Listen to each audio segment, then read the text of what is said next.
Hello, my name is John Mugno, and I'm a village resident. I will be your host today on a new program the village is inaugurating that interviews people who are important to the village and who will focus on specific topics. Our guest today is Greg Austin, who is the Village of Rye Brook's police chief. Welcome, Chief Austin. Thank you, John, and thank you for having me here today. I look forward to our conversation. Great. Let me start off by just asking you if you could tell us a little bit about yourself and the department. In particular, maybe what was your prior experience before becoming the chief? And I know you attended the FBI's National Academy. What importance was that to you? And then finally, the department has been accredited as by New York State in 2015. Could you most people probably don't know what the importance of accreditation is. If you could kind of speak about that a little bit.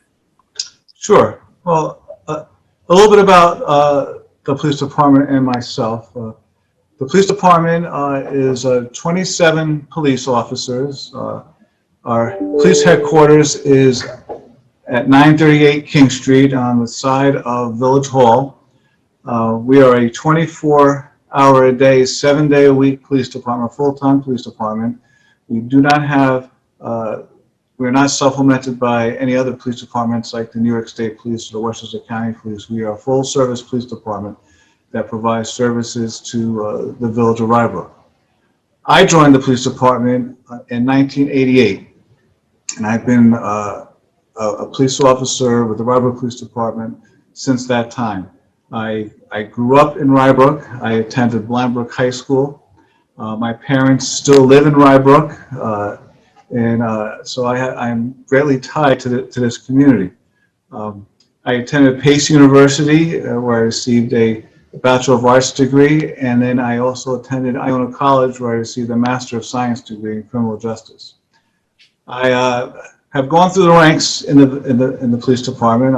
As I said, I was hired in 1988 as a police officer. I became a detective and the village's second youth officer in 1996, and I was promoted to sergeant in 1998. 2006, I was given the honor and the awesome responsibility of being the village's police chief, and I've been the police chief now for 14 years. I've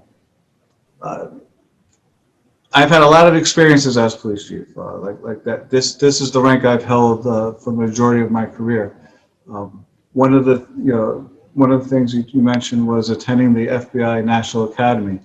I attended the FBI Academy in 2013. The FBI Academy is a 10-week leadership program sponsored by the FBI, which is held at the FBI Academy in Quantico, Virginia. So for 10 weeks, it was a professional development program where I attended daily classes. I received college credit from the University of Virginia. We had physical training, which was something that was, as a person approaching 50 years old at that time, was a big change for me. But it changed my outlook on physical fitness and exercising and proper exercising, proper nutrition. At that time, I went from living with my wife and my family, my 4 children, to having a roommate and 2 suite mates and sharing a bathroom with 3 other people. So it was a little bit different. It was like being back in college, except this time we had money in our pocket. For the last time we did it. But it was, less than 1% of police officers in the United States are invited to attend the FBI National Academy. So it was a great honor for me to do that, and it was something that I was also able to bring where my lieutenant, John Arnold, also attended the FBI Academy about 2 years after I did. So we have 2 members of the police department who are FBI National Academy graduates. Something else that was a goal of mine when I became police chief was to get the police department accredited by New York State, Division of Criminal Justice Services. When I became a police officer, that was the accreditation program was brand new in New York State, and the elected officials at that time were discussing how they wanted the police department back then to be accredited. So it's something that throughout my entire career, which has always been talked about, that the village of Rye Brook wanted their police department to be accredited. I worked for 3 other police chiefs before I became chief. They all tried to get it accomplished, but it's a monumental task, and something I'm very proud to be able to say that I was able to do for the police department. You know, accreditation, like any other type of accreditation, like accreditation in education, accreditation in the medical field, it just shows that there's independent confirmation that your police department or your hospital or your school district conforms with professional standards. And New York State has established 110 standards which we have to meet through policies and procedures and practices. Every 5 years, we go through an assessment period. So we became accredited first in 2015, and this past fall, we went through our first assessment, and it's you know, and what they told us was that getting accreditation is easier than keeping accreditation, and that's something that we experienced. We had a very intense assessment, you know, our first time around, and rightly so, because New York State wants to make sure that we are actually doing what we say we're doing, and so, you know, this is, you know, and why I want our police department to be accredited is because I want to provide the best professional services to the public that this police department can, and I want to make sure that I provide that to everyone. You know, the standards are, you know, give a clear statement that we are meeting the professional requirements, and it's something that we do every day, you know, because an assessment it not only examines our policies and procedures, but also we have to provide proof that every standard that we met every standard every year at least once, you know, because there's some things that, you know, you don't do very often in police work. So it may only happen once a year, but to provide proof. So it's, you know, every day we're working on accreditation. What I have found, you know, going through being accredited now 5 years in our 6-year accreditation, I really believe that my job has become a lot easier since we became accredited. I feel that police officers know exactly what's expected of them. You know, we have one set of standards that we follow. We don't. Everyone has a clear cut example of what needs to be, what's expected of them. There's clear-cut expectations set for them, and everyone knows where to go to figure out how to handle a situation if they don't know how to handle it. And, you know, we are, you know, everyone has a level playing field with accreditation. You know, there's 160 police departments that are accredited in New York State, and there's 514 police departments total in New York State. So that's about 30% of the police departments in New York State are accredited. I believe that with the recent criminal justice reforms that started in 2020 with sweeping criminal justice reforms that were enacted by New York State, and then in June of 2020 with the Police Reform and Reinvention Collaborative, which the village of Rye Brook participated in, just like every police department participated in New York State. We, being an accredited police department, we were able to have a lot of things handled, because a lot of things that were met, like body cameras, use of force policies, you know, that was internal investigation policies. Those were all set by New York State and the accreditation program, and we met those standards, you know, previously. So we were really ahead of the game being an accredited police department. And I feel now that a lot of police departments in New York State will start traveling this route to be the to become accredited because of that.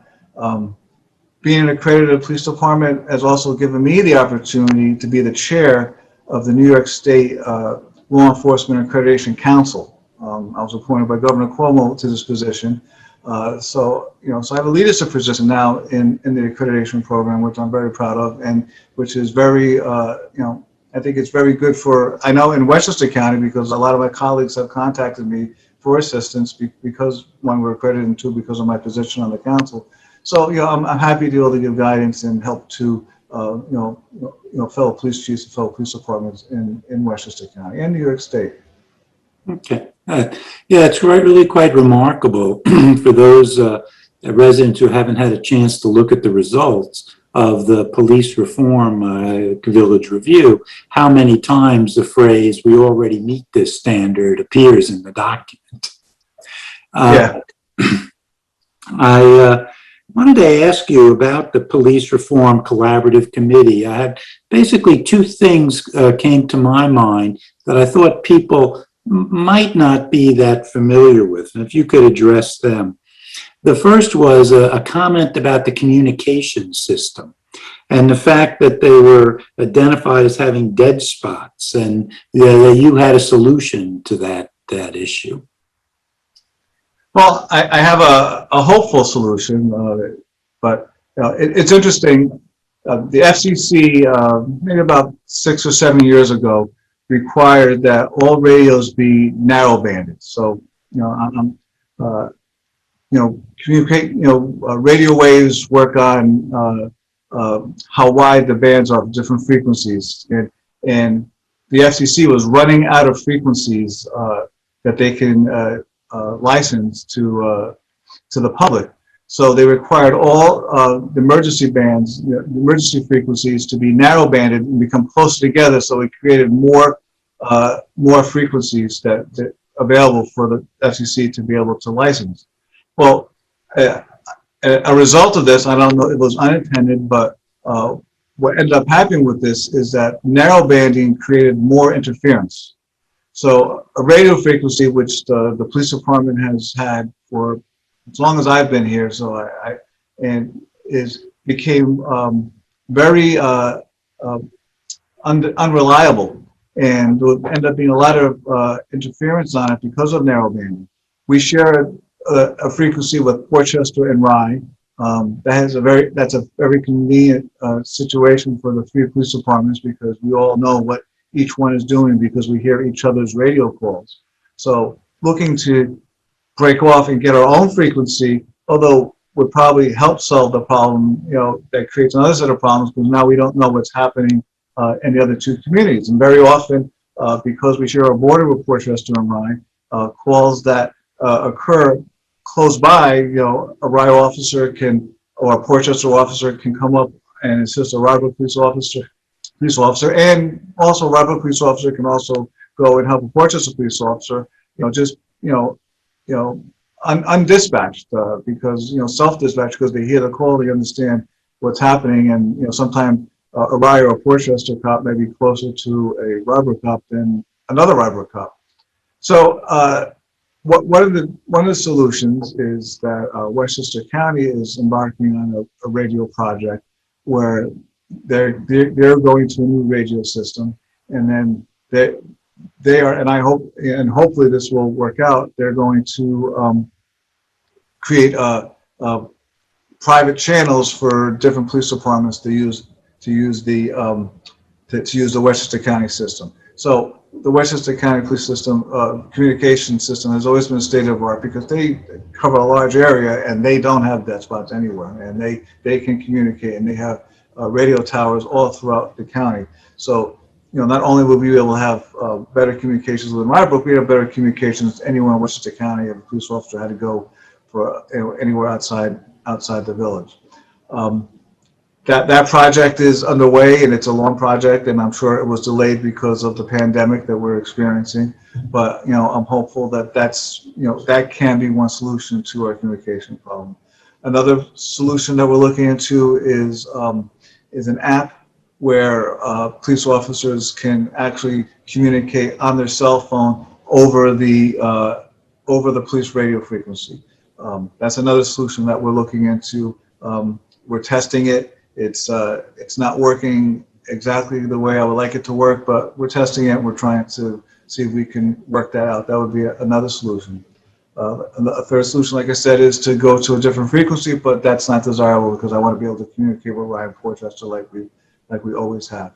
And a fourth solution, which is a costly solution, is to put up additional radio towers, which may, in the end, be what we have to do. Rent space and for different places within the village. One of the things we're also finding is new construction. The new construction of buildings creates dead spots. One of the places in the village which is very bad is Atria, the independent living facility up at, on King Street by Belfair. Police officers cannot communicate, even by cell phone from there, just the way that it's built.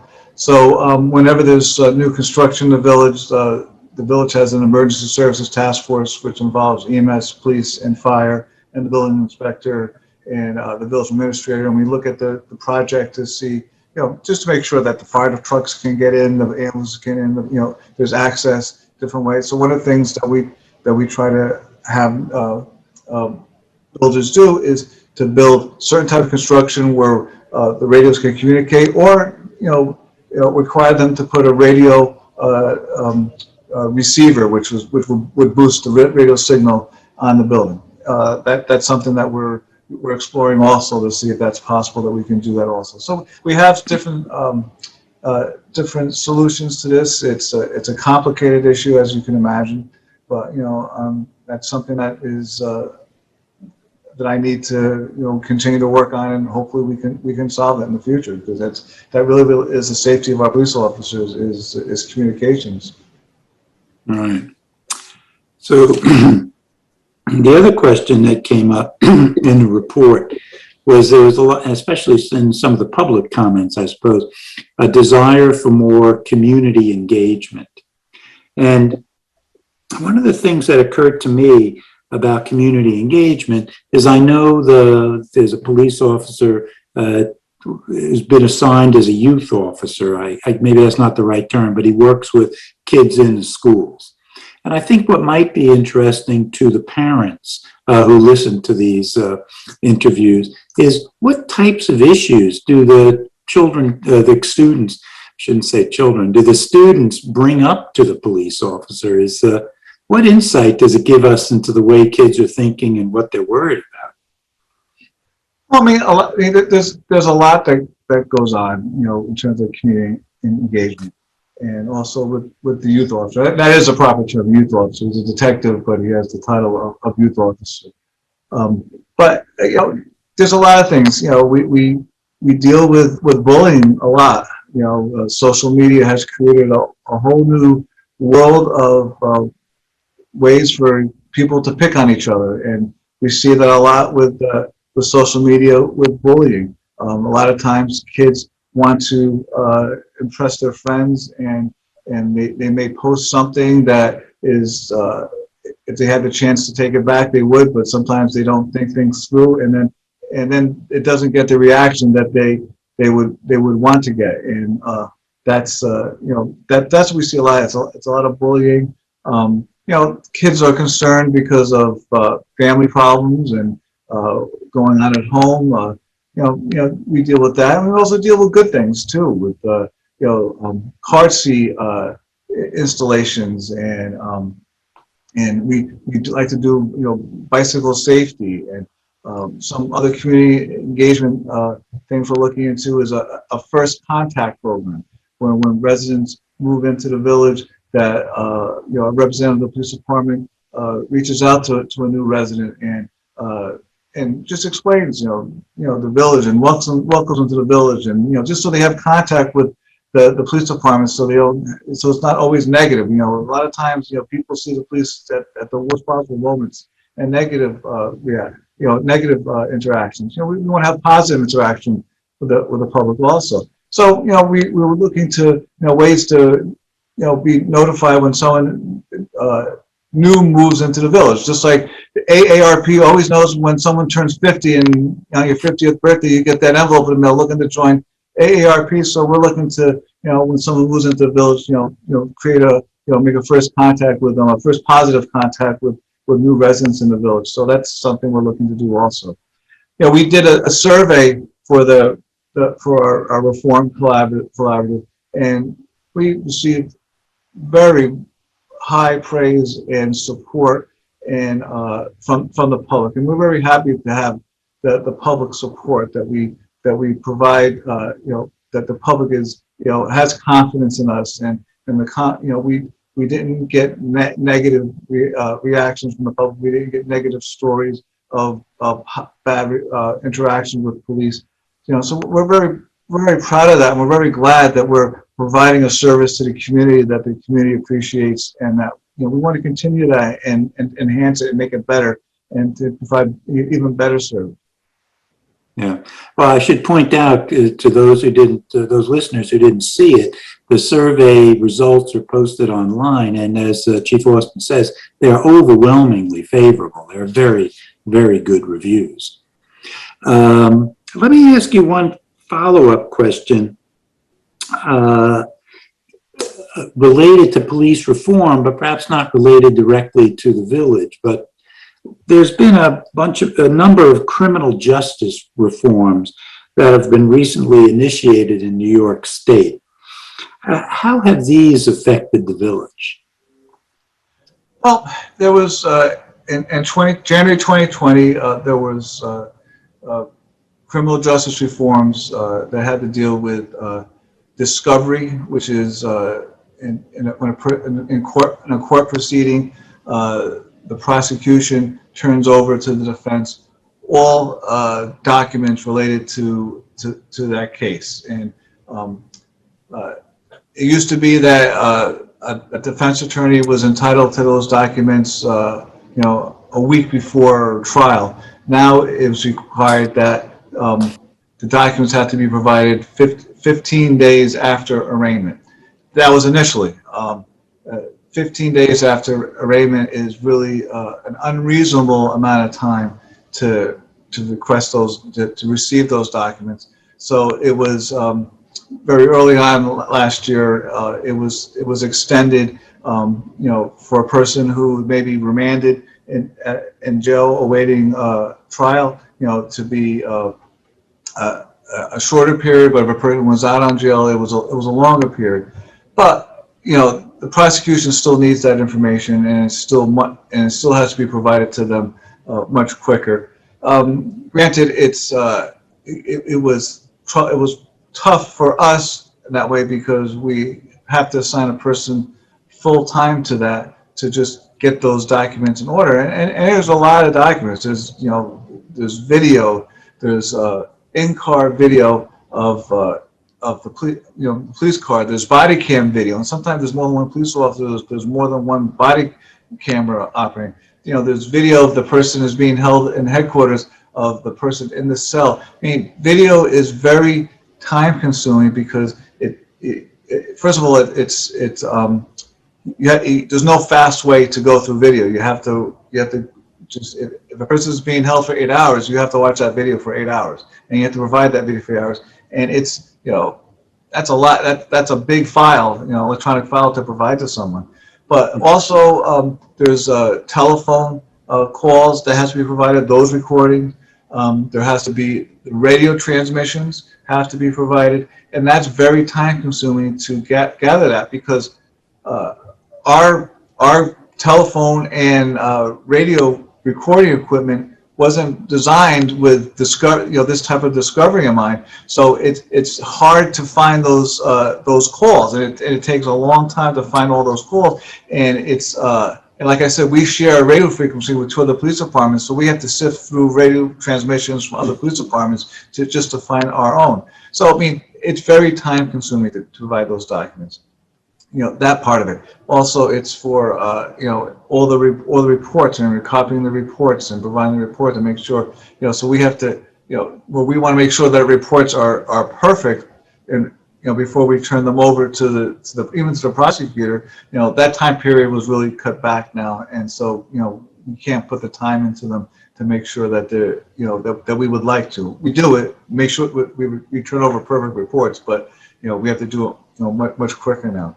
But that was a discovery. But there was also bail reform, where, and up to December 31st, 2019, a desk officer can set pre-arraignment bail for a person who's being held under arrest. But now that's no longer, there is no more cash bail for only the most serious offenses. And what you would think in your mind would be a serious offense, believe it or not, is not considered in the law to be a offense that's serious enough to require cash bail. So we're finding now that people are being arrested and then released, and in a small number of cases, reoffend.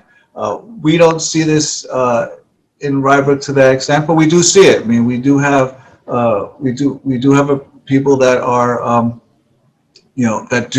are like frequent flyers, I would call them, that we see very often, that we arrest a multitude of times. Persistent offenders, and this cycle of arrest, release, reoffend, just victimizes the community because the number of crimes that are committed.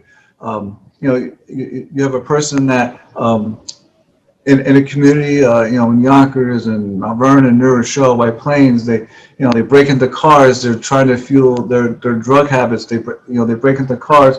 The community, they just get beaten down by this because these people just don't stop. And it's only a fraction of their activity results in arrest. And and we I like to think that we have are batting 1,000, but we're not catching everyone for everything that they do. And so these offenders, we had a person, he was he had a hunt. He was arrested 14 times between November 2019 to February of this year. He had 14 arrests, and there was a 6-month break where he was arrested in Greenwich, where Greenwich sentenced him for 90 days in jail, 3-month break rather, where he was sentenced to 90 days in jail, where this person was a defendant. But once he got out, he went right back to it, burglaries, and we had him for burglaries and car break-ins, and it's someone that we see quite often. He's very brazen. He gets caught on video, and it doesn't even try to hide his face. So he's a regular person that we see all the time, and it's something that happens all the time. We have this persistent offender, and this is a result of bail reform, where judges don't have the latitude to take a person like this who has a long criminal history, who has shown that he or she will commit crimes even once arrested, will continue to commit crimes. Doesn't have that latitude to remand someone until they can have their day in court. We have had a big influx in car thefts. In 2019, we had 5 cars stolen. In 2020, we had 18. That's a big jump. And one thing that I did, I discovered when speaking to residents is a result of the home surveillance cameras, the Ring cameras that people have. People see that these kids and their kids from Connecticut who come to New York, the amount of time that they spend on someone's property, going through cars, looking for unlocked doors. And what we're finding is that people are just because now they have the cameras and they actually see what's happening. They can't believe that this is allowed to happen. But we used to be able to break these crime sprees by arresting someone and then having them remanded and to the Westchester County Jail until the court date. That would break the crime spree. But now what's happening is we're having people that are arrested and they're immediately released, and then they go out and they just continue committing these crimes. And what we're finding with these car thefts is that there are youth gangs in Connecticut, Bridgeport, Norwalk, Waterbury, that are coming to New York because, one, they know that if they get arrested, they'll be released, and 2, they know that if they're less than 18 years old, that they're going to be treated as juveniles, because another criminal justice reform that started in 2018 was to raise the age of criminal responsibility from 16 to 18. So now kids who are 16 and 17 years old are treated as juveniles as opposed to adults. So they are treated differently than they were in the court system. And so we have the kids from Connecticut come here knowing that they won't be treated as adults if they get caught, and they'll be released. So we're finding that, we're having this big influx of kids, and it's not like it's one group that's coming here and if you arrest one or two kids to stop. It's a multitude of kids. You arrest one group, there's another group right behind them that's coming in. Yeah, and so that has really changed our policing and our patrol overnight. Especially between after midnight and between 6 a.m. when cars are stolen, people don't realize they're stolen until they wake up in the morning. So the kids who steal these cars have at least 6-7 hours in the cars before they even report it stolen, and the cars are just being stolen to commit other crimes. Yeah. Well, that sounds like a developing issue, in that I understand. I've read in the newspaper that other police chiefs have expressed a view similar to what you just said. So I guess it will have to be looked at again by the New York State. And it sounds that the New York State regulations are different from the Connecticut regulations on bail reform, which is kind of odd since, in many cases, I happen to live 25 yards from Connecticut.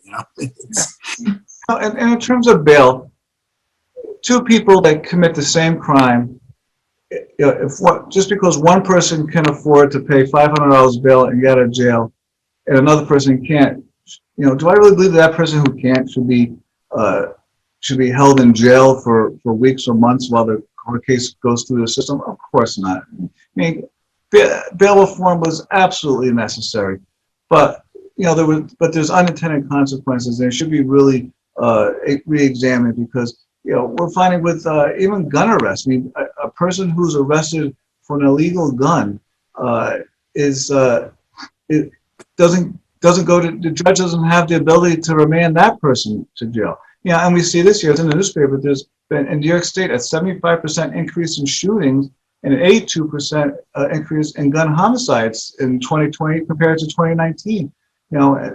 Because the people are going out and they get arrested with a gun and they get released and they get another gun, and so that's because we don't have, the judges don't have the ability to address these most serious offenses, or these most persistent offenders that that maybe they're for the sake of the community and the safety of the community, that these people maybe should be held so they just cannot continue to commit these crimes. Right. What you're saying, I think, is a more balanced approach is required here. Yes. Okay, well, thank you very much. I'm sure we'll have future conversations like this. For example, we didn't even get to the issue of cybercrime, which I suspect is a growing problem. And I think everybody would be interested in how the police department is reacting to that, and in fact, what it can do, if much. So at any rate, thank you very much. We very much appreciate your having participated in the program, and we'll speak to you again soon. Thank you very much. Very nice talking with you. Bye-bye.